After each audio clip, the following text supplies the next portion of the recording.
La noche de los muertos vivientes. John Russo. Capítulo 1. Piensa en toda esa gente que ha vivido y que ha muerto y que nunca volverá a ver los árboles, la hierba y el sol.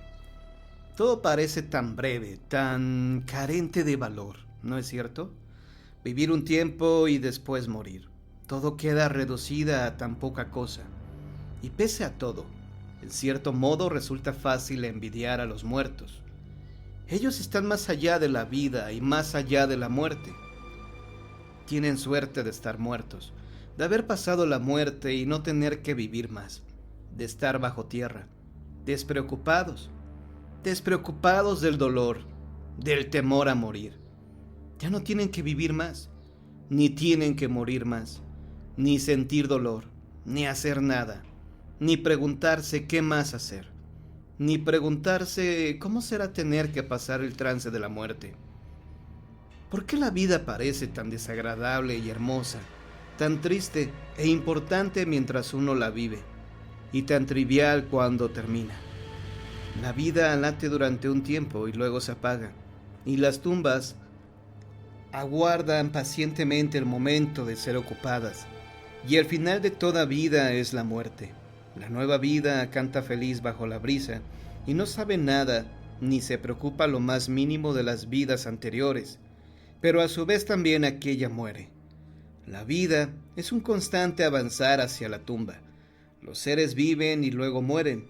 A veces viven bien y a veces viven mal, pero siempre acaban por morir. Y la muerte es lo único que reduce a todos los seres a un denominador común.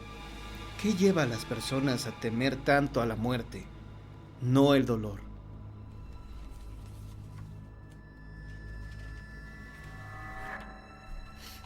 No siempre. La muerte puede ser instantánea y casi indolora. La propia muerte supone el final del dolor. Entonces, ¿por qué las personas temen morir? ¿Qué podríamos aprender de los muertos si estos tuvieran los medios para regresar a nosotros? Si volvieran de la muerte, ¿serían amigos o enemigos? ¿Podríamos enfrentarnos a ellos, nosotros que jamás hemos vencido nuestro temor a afrontar la muerte?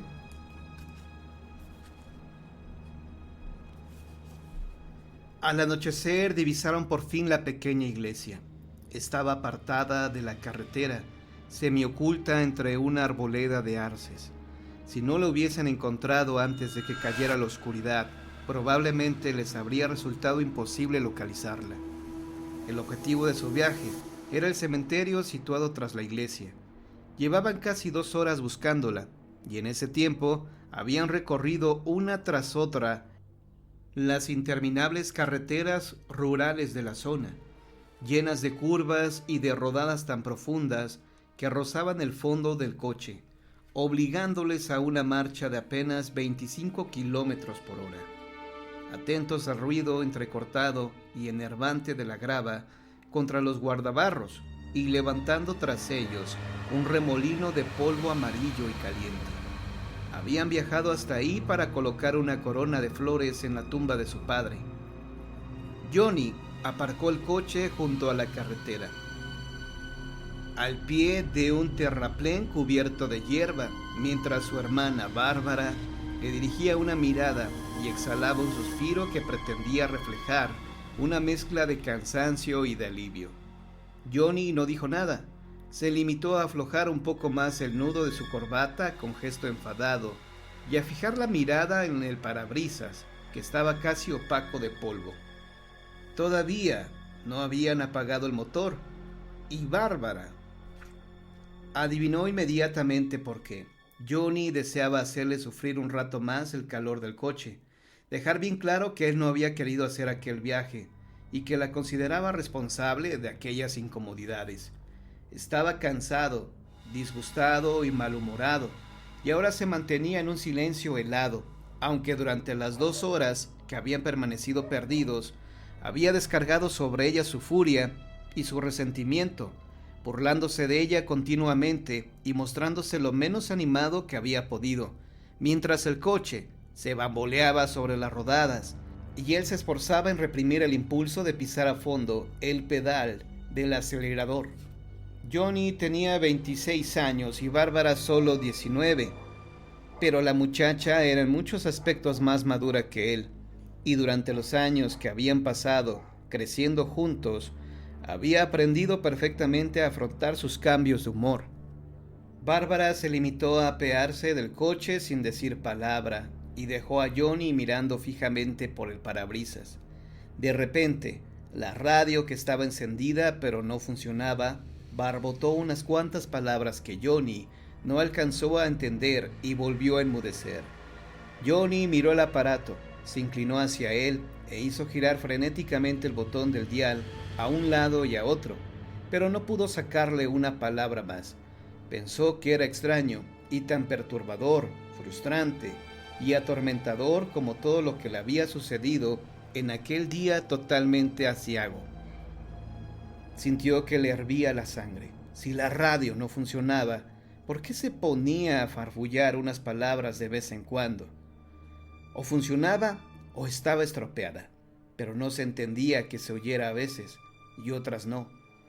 Golpeó la radio unas cuantas veces más y giró de nuevo el botón del dial. Le parecía haber detectado la palabra emergencia en el barullo de medias palabras surgido entre el crepitar de la electricidad estática. Sin embargo, los golpes no surtieron efecto. La radio permaneció en silencio. ¡Maldita sea!, dijo Johnny en voz alta, al tiempo que quitaba la llave del contacto y se la ponía en el bolsillo. Bajó del coche y cerró la puerta de un golpe. Echó una mirada alrededor buscando a Bárbara. Recordó entonces la corona de flores que habían traído para colocarla en la tumba de su padre y abrió el portamaletas para sacarla. Iba envuelta en una bolsa de papel marrón y se la puso bajo el brazo mientras cerraba el portamaletas con gesto irritado. Volvió a buscar con la mirada a Bárbara y experimentó un renovado estallido de ira al observar que su hermana no se había molestado en esperarle. Bárbara había subido el terraplén para contemplar la iglesia, que se levantaba en una hondonada entre los árboles, en una zona talada para erigirla en medio del bosque que la rodeaba. Johnny ascendió también el terraplén cubierto de hierba con paso calmado, para no llenarse de barro los zapatos, y llegó junto a ella. «Es una iglesia muy bonita», dijo la muchacha, «con los árboles y todo. Es un sitio maravilloso».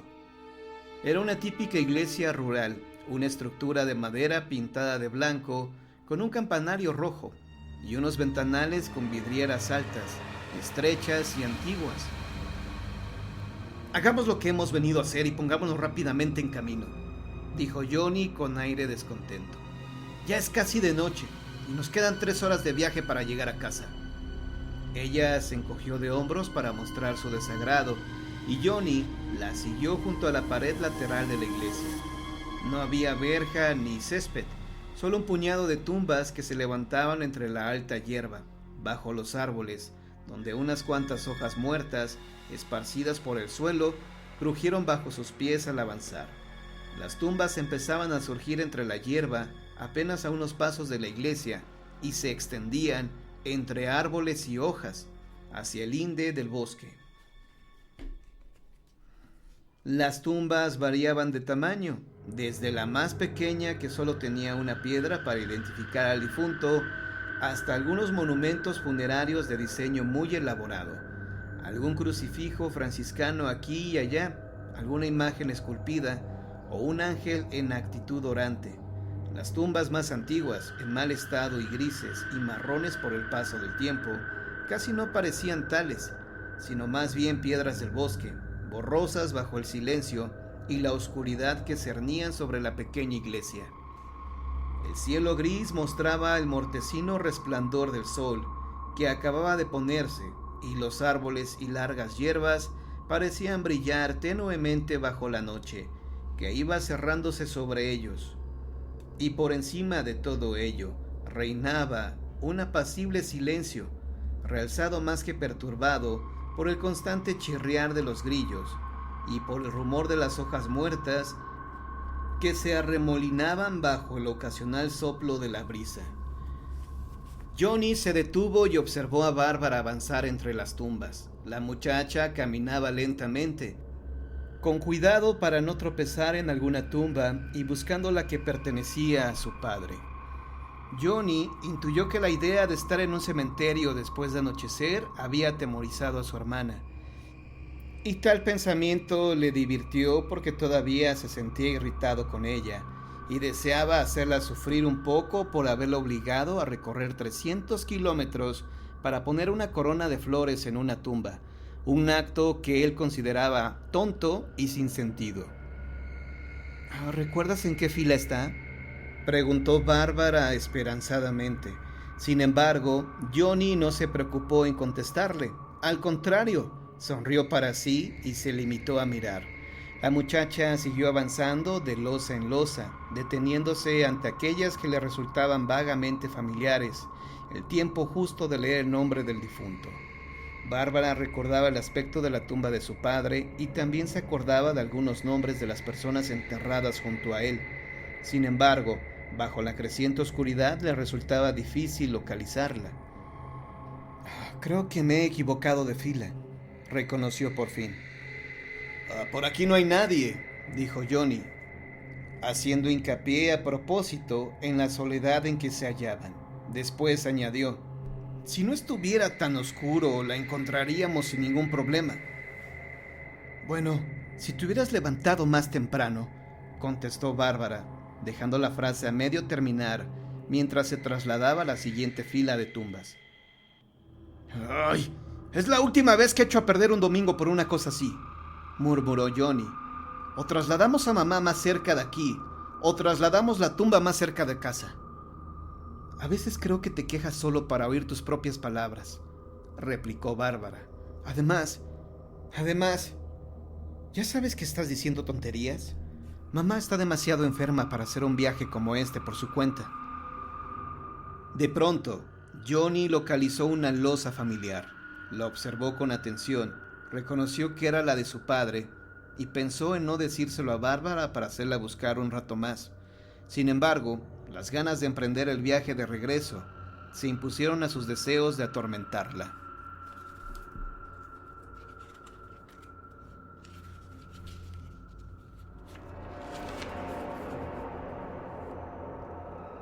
Creo que está por aquí, dijo en tono aburrido e indiferente. Después se quedó mirando mientras Bárbara se aproximaba para comprobarlo, atenta a no pisar ninguna losa en su avance. ¡Sí! ¡Es esta!, asintió Bárbara. Tendrías que estar contento, Johnny. Así estaremos pronto en marcha. El muchacho se acercó a la tumba de su padre y contempló brevemente la inscripción antes de sacar la corona de la bolsa de papel. Ni siquiera me acuerdo del aspecto que tenía papá, murmuró. $25 por esta corona. Y ni siquiera recuerdo qué cara tenía el tipo. Pues yo sí lo recuerdo, replicó Bárbara, corrigiéndole. Y yo era mucho más pequeña que tú cuando él falleció. Ambos contemplaron la corona, que era de plástico, e iba adornada con flores también de plástico. En la parte inferior, en una tira de plástico rojo en forma de cinta anudada en un gran lazo, podía leerse la siguiente leyenda: Seguimos recordándote. Johnny emitió una risita disimulada. Mamá quiere recordar, así que nosotros tenemos que recorrer 300 kilómetros para colocar una corona en la tumba, como si él estuviera mirándonos a través del suelo para comprobar la decoración y asegurarse de que es satisfactoria. Johnny, solo son 5 minutos, contestó Bárbara con aire furioso. Se arrodilló ante la tumba y empezó a rezar mientras Johnny hacía la corona, y aproximadamente a la losa se ponía en cuclillas y procedía a clavar profundamente en el duro suelo las varillas metálicas que aquella llevaba en su base. Una vez hecho esto, se puso en pie otra vez y se sacudió los pantalones como si se los hubiera ensuciado, mientras continuaba sus gruñidos. No son solo 5 minutos, Bárbara. Son 3 horas y 5 minutos. No, 6 horas y 5 minutos. 3 horas para venir y 3 para regresar. Más las 2 horas que hemos pasado dando vueltas para encontrar este maldito lugar. Bárbara interrumpió su plegaria, alzó los ojos y le dirigió una mirada furiosa. El muchacho dejó de hablar. Johnny fijó la mirada en el suelo, aburrido. Después empezó a impacientarse y se balanceó adelante y atrás con las manos en los bolsillos. Bárbara siguió rezando, y a él le pareció que tardaba excesivamente.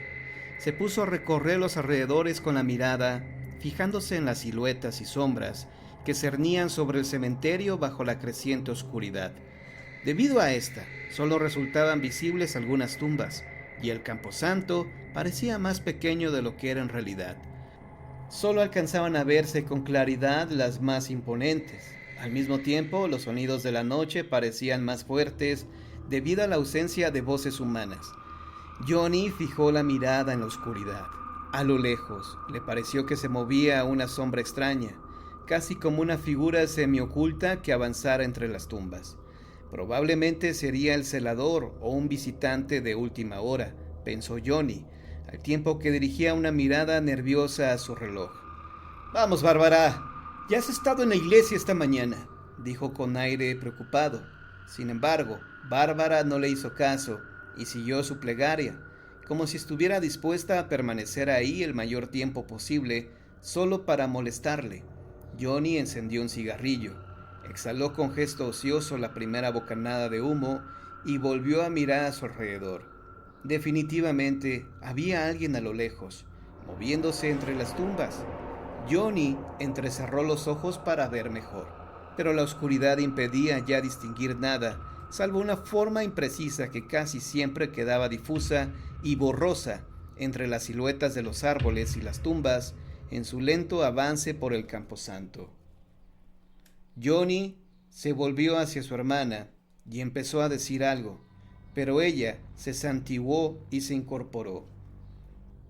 Dispuesta para emprender la marcha, dio media vuelta dándole la espalda a la tumba de su padre y en silencio empezaron a alejarse de ella lentamente. Johnny iba fumando y dándoles golpes a las piedras mientras avanzaba. «Eso de rezar se hace en la iglesia», dijo en tono seco. «¿No te iría mal acudir a la iglesia alguna vez?», respondió Bárbara. «Te estás volviendo un descreído». Da igual. El abuelo me dijo que yo estaba condenado al infierno, ¿recuerdas? Mira, ahí es donde una vez aparecí de un salto detrás de ustedes, oculto tras ese árbol.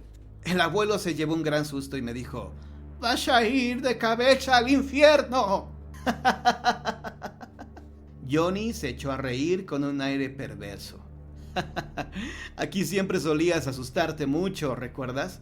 Exactamente aquí es donde salté sobre ti desde detrás de ese árbol». «¡Johnny!», exclamó Bárbara furiosa. Después sonrió para demostrarle que no le daba miedo, aunque sabía que estaba demasiado oscuro para que su hermano pudiera ver su sonrisa. «Creo que todavía estás asustada», insistió él. «Creo que te asusta la gente enterrada en esas tumbas. Te asustan los muertos. ¿Qué pasaría si salieran de sus tumbas para perseguirte, Bárbara? ¿Qué harías? ¿Echar a correr o ponerte a rezar?» El muchacho se volvió y la miró de soslayo, como si estuviera a punto de abalanzarse sobre ella. «¡Basta, Johnny! Todavía estás asustada, Bárbara». «¡No! Estás asustada de los muertos. ¡Basta, Johnny! Están saliendo de sus tumbas, Bárbara. ¡Mira! ¡Ahí viene uno de ellos!», señaló hacia la figura encorvada que había estado moviéndose entre las tumbas. El celador, o quien quiera que fuese, se detuvo y pareció mirar en dirección a los muchachos, pero la noche era ya demasiado oscura para poderlo asegurar. «Viene por ti, Bárbara. Es un muerto y viene por ti». «¡Basta, Johnny! ¿No ves que puede oírte? Eres un tonto». Pero Johnny se alejó de ella corriendo y se ocultó tras un árbol. «¡Oh, Johnny, eres un...!», empezó a decir Bárbara. Sin embargo, su nerviosismo le hizo detenerse a media frase y mirar al suelo. mientras la figura que se movía a lo lejos empezaba a acercarse a ella lentamente, dejando claro que sus respectivos caminos iban a cruzarse. A Bárbara le pareció extraño que hubiera alguien más en el cementerio a aquella hora, aparte de ella y su hermano. Probablemente sería el pariente de algún difunto o el celador del camposanto. Levantó los ojos y sonrió para saludarle. En ese momento, Johnny, con una carcajada, apareció detrás de un árbol. Y de pronto, el hombre tomó a Bárbara por el cuello y empezó a estrangularla, al tiempo que le desgarraba el vestido. La muchacha intentó echar a correr, ponerse a gritar o luchar contra él. Sin embargo, los poderosos dedos del individuo la dejaron sin respiración, con una agresividad tan inesperada y llena de perversidad que la muchacha quedó semi-paralizada del terror. Johnny llegó corriendo y se lanzó contra el hombre para derribarlo. Los tres cayeron al suelo. Johnny descargó sus puños sobre el individuo mientras Bárbara le daba puntapiés y le golpeaba con el bolso. A los pocos instantes, Johnny y el hombre rodaban juntos por el suelo, golpeándose mutuamente, mientras Bárbara lograba desasirse entre chillidos, luchando por su vida. Llena de pánico, estuvo a punto de huir a toda prisa del lugar. El agresor golpeaba, arañaba y parecía clavar sus garras en todas las partes del cuerpo de Johnny. Este hacía cuanto podía por resistir. Ambos se incorporaron pesadamente mientras mantenían su abrazo mortal. Sin embargo, el agresor era como un animal salvaje y se debatía luchando con más ferocidad que la mayoría de los hombres, con golpes y patadas e incluso mordiendo las manos y el cuello del muchacho. Desesperadamente, Johnny se asió a él y cayeron de nuevo al suelo, agarrados el uno al otro. Bajo la oscuridad casi total, el bulto confuso de ambos hombres le pareció a Bárbara un único ser que se debatía agitadamente. Tuvo miedo de cuál sería el resultado de la lucha, pues no tenía modo de reconocer quién llevaba ventaja y quién iba a ser el vencedor y el perdedor de la pelea. Casi cedió al deseo que le impulsaba a huir y ponerse a salvo, pero se impuso el ansia de salvar a su hermano, aunque no sabía cómo. Empezó a dar salvajes gritos de auxilio, los cuales intensificaron el terror que sentía, pues una parte de su mente le decía que no había persona alguna en las cercanías y que nadie podría oír sus gritos. Los dos hombres tendidos en el suelo rodaban y trastabillaban, asidos el uno al otro y golpeándose mutuamente entre furiosos gemidos animalescos. Por fin, una de las figuras pareció cobrar ventaja y brevemente recortada contra el cielo oscuro, Bárbara vio la silueta de uno de los contendientes que descargaba sus puños contra la cabeza del otro. La muchacha encontró una rama caída y la asió entre sus manos, avanzando un par de pasos hacia los dos hombres. De nuevo, el que estaba encima descargó sus puños con un ruido sordo y pesado, tras el cual oyó el crujir de los huesos al quebrarse. Bárbara se detuvo donde estaba. La figura situada encima tenía en las manos una piedra de gran tamaño que utilizaba para aplastar el cráneo de su enemigo. La luna iluminó el rostro del vencedor y Bárbara vio con un escalofrío mortal que no se trataba de Johnny. La piedra cayó otra vez sobre la cabeza de Johnny mientras Bárbara permanecía paralizada de terror. Después, la piedra cayó a tierra y rodó por ella, y Bárbara apretó con fuerza la rama del árbol, dispuesta a usarla como garrote, pero el agresor no se levantó, sino que siguió arrodillado sobre el cuerpo inmóvil de Johnny, y entonces Bárbara oyó unos extraños ruidos, como de algo que se desgarraba, pero no alcanzó a ver con claridad lo que el individuo estaba haciendo. El sonido continuó bajo la noche, algo que se desgarraba, como si el individuo estuviera arrancando algo del cuerpo inerte de Johnny. El hombre no parecía preocuparse en absoluto de Bárbara. La muchacha notó el latir desbocado de su corazón y permaneció clavada donde estaba, paralizada por el miedo y por el ruido que la envolvía y le absorbía la razón y la cordura. Se hallaba en tal estado de extremo terror que se sentía al borde de la muerte y no podía quitarse de encima aquel ruido de desgarramiento mientras el agresor se inclinaba sobre el cuerpo de su hermano muerto y tiraba de él. Y sí, finalmente, bajo la luz de la luna que surgía tras una nube, vio con claridad que el individuo estaba hundiendo sus dientes en el rostro del desgraciado Johnny.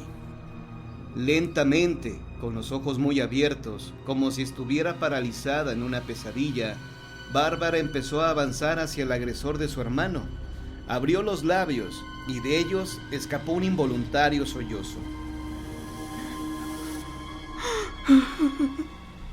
El individuo se volvió hacia ella y la muchacha se inquietó ante el sonido de su respiración.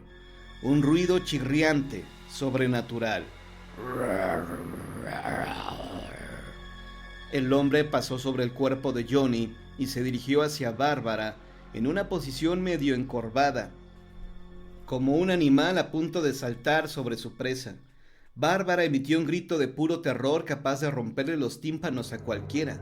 Dejó caer el garrote y echó a correr perseguida por el individuo, que avanzaba tras ella lentamente. Al parecer, con dificultades para caminar, casi como si estuviera lisiado o cojo. El individuo siguió avanzando hacia Bárbara por entre las tumbas, mientras ella, tambaleándose y jadeando, rodaba por el terraplén embarrado y lleno de hierba hasta llegar al coche. Abrió la portezuela de un tirón y oyó los pasos lentos y amortiguados de su perseguidor, que se acercaba más y más. Se metió precipitadamente en el asiento delantero y cerró la portezuela de un golpe. Las llaves no estaban. Recordó que Johnny las había guardado en su bolsillo. El agresor se acercaba ahora más deprisa, más desesperado por alcanzar a la muchacha. Bárbara se asió al volante como si su solo gesto pudiera poner el coche en movimiento. Rompió en sollozos y casi demasiado tarde advirtió que las ventanillas estaban abiertas. Subió frenéticamente los cristales y puso el seguro en las portezuelas. El individuo sacudió la manija y golpeó la carrocería del coche violentamente. Bárbara se puso a gritar otra vez, pero el hombre parecía sordo a los gritos y no mostraba el menor temor a ser sorprendido o capturado. El individuo levantó una piedra del suelo y rompió la ventanilla del lado del pasajero en 1000 pedazos. Otro golpe y la piedra atravesó la ventanilla. Un instante después, las manos del hombre asían a Bárbara, intentando atraerla hacia sí por el cabello, por el rostro, por los brazos, por todas partes. La muchacha vio por un instante el rostro de su agresor. Era pálido, como la muerte, y estaba terriblemente contorsionado, como si fuera presa de un exceso de locura o un insoportable dolor. Bárbara le golpeó en el rostro con el puño.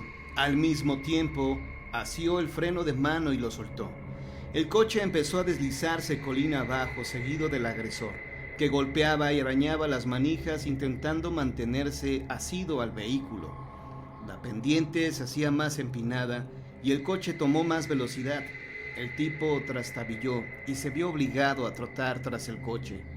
Este aumentó su impulso y el hombre tuvo que soltarse de las manijas, del guardabarros y del parachoques, hasta que dando tumbos cayó pesadamente al suelo. Liberado del peso, el vehículo tomó más impulso aún. Sin embargo, el tipo se puso en pie otra vez y reemprendió la persecución con aire resuelto, imperturbable, con un caminar lento y bamboleante. El coche corría ahora colina abajo por un camino empinado y lleno de curvas. Bárbara permanecía agarrotada en el asiento del conductor, asida al volante, atemorizada por la oscuridad y la velocidad, pero demasiado asustada para pensar en reducir esta. ¡Los faros! La muchacha los conectó y sus luces bailaron entre los árboles. Cuando advirtió la pendiente del camino, dio un golpe de volante para evitar estrellarse, y el coche avanzó dando tumbos, hasta llegar a un punto en que el camino se estrechaba permitiendo el paso de un solo vehículo. Delante de ella, a unos 200 metros, la pendiente terminaba y el camino empezaba a ascender otra vez. Al llegar a la subida, el coche aminoró la marcha más y más hasta detenerse tras recorrer unos metros. Bárbara miró hacia atrás, pero no vio nada de momento. Después, en el borroso perfil del camino, la figura de su perseguidor apareció tras una curva y la muchacha supo que venía tras ella a buena velocidad. El coche se había detenido por completo en plena subida. Después, con un sobresalto de pánico, Bárbara advirtió que empezaba a deslizarse hacia atrás, llevándola más cerca de su perseguidor, que continuaba avanzando hacia ella. El vehículo iba tomando impulso mientras ella seguía paralizada por el terror. Por fin, tomó el freno de mano y lo aplicó a fondo, aplastándose contra el asiento debido al impulso del coche. Pugnó por abrir la portezuela, pero esta no se dio hasta que la muchacha se acordó de abrir el seguro. Con el individuo cada vez más cerca, consiguió abrirla por fin y saltó fuera del coche. Echó a correr.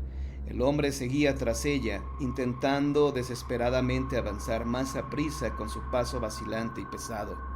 Bárbara corría cuanto le permitían sus piernas por la empinada pendiente del camino de grava. Cayó al suelo, volvió a levantarse con las rodillas peladas y sangrantes, y siguió corriendo con el tipo tras sus pasos. Llegó hasta la carretera principal, en la cima de la colina. Se quitó los zapatos y pudo correr más rápido sobre el piso de asfalto que sobre la grava. Tenía la esperanza de que pasara algún coche o un vehículo de cualquier tipo que pudiera recogerla. Sin embargo, no había ninguno a la vista. Llegó entonces a un muro bajo de piedra que se alzaba a un lado de la carretera y comprendió que al otro lado del mismo debía de haber una casa. Se dirigió al muro y pensó por un instante en esconderse detrás, pero oyó la extraña respiración y el trabajoso caminar de su perseguidor no muy lejos de ella. Pensó que el hombre no dejaría de mirar tras el muro, pues era un lugar demasiado obvio para esconderse. Alzó la vista por un instante para orientarse y creyó ver a lo lejos el leve resplandor de una ventana iluminada.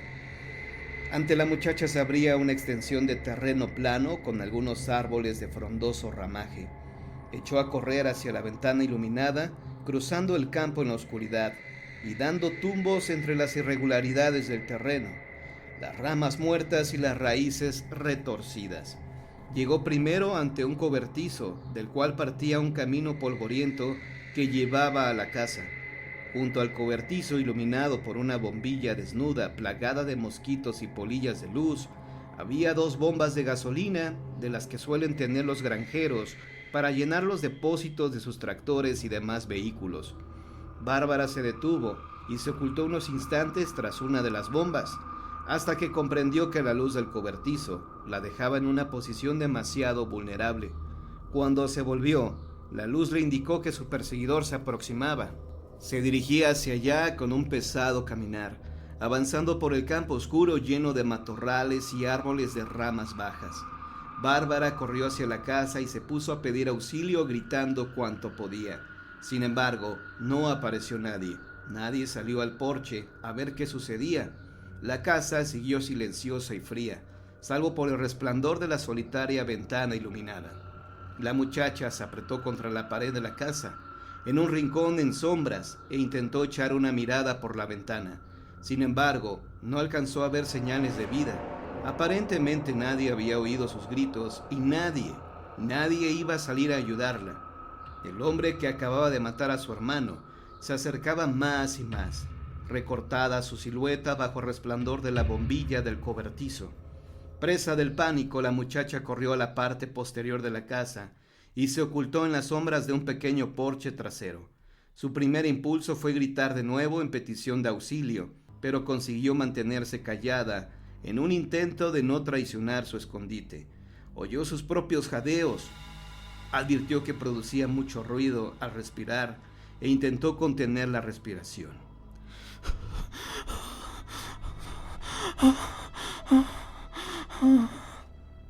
Silencio, ruidos nocturnos y el sonido del furioso galope de su corazón. Sin embargo, Eso no le impidió oír cómo la carrera de su perseguidor se convertía en un trote y luego en un caminar lento y cuidadoso. Finalmente, los pasos se detuvieron. Bárbara echó una rápida mirada a su alrededor. Vio una ventana trasera cerca de su escondite y miró por ella, pero el interior estaba totalmente a oscuras. El ruido de las pisadas de su perseguidor se reanudó, esta vez más intenso y ominoso. La muchacha se acurrucó contra la puerta trasera de la casa y su mano fue a posarse en el picaporte. Lo observó convencida de que estaría cerrado, pero lo tomó y al moverlo, la puerta se abrió.